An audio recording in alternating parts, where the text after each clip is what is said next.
Grabe mga idol, oh. Inaabot na naman tayo ng dilim. Oh mga idol, ang dilim na. Grabe.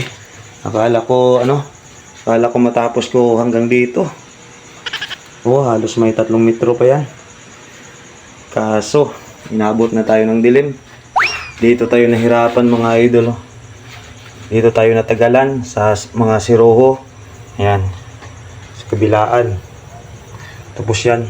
Yung mga design niya, dyan tayo natagalan. Kasi kailangan natin i-cutting yan. Kaya hindi natin natapos. So nice.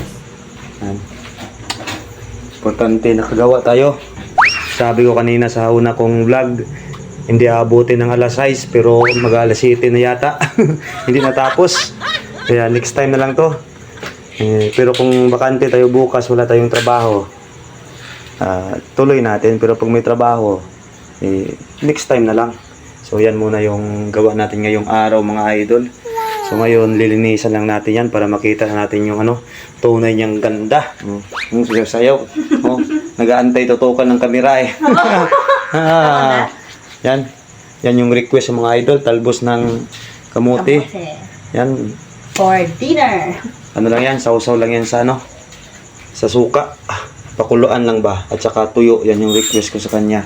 So ngayon, maglilinis muna tayo mga idol.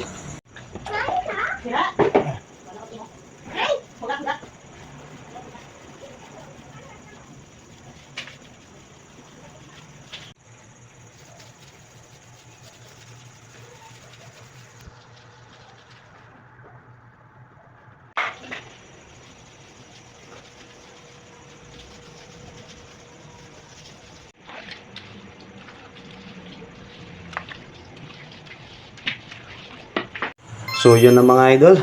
O kita nyo, lumabas na talaga yung ganda niya. Kasi nalinisan natin. Bali wala pa yung mga grout mga idol. Ito yung may mga space na to. Lagyan pa ng grout yan. Para lalong gumanda. So sa sunod lang yan, isabay dito. Ayan kasi dito marami pa talagang gagawin. So ito yung nagawa natin ngayon. Yan, di ba? Medyo malawak na rin.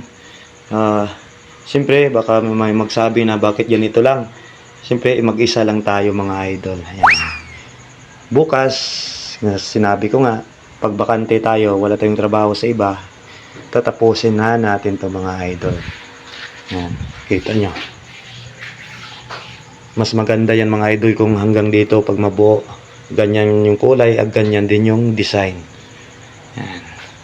Di ko akalain mga idol na noon sa ibang tao tayo nagtatrabaho, nagkakabit ng tiles, ngayon sa sarili na nating tahanan. So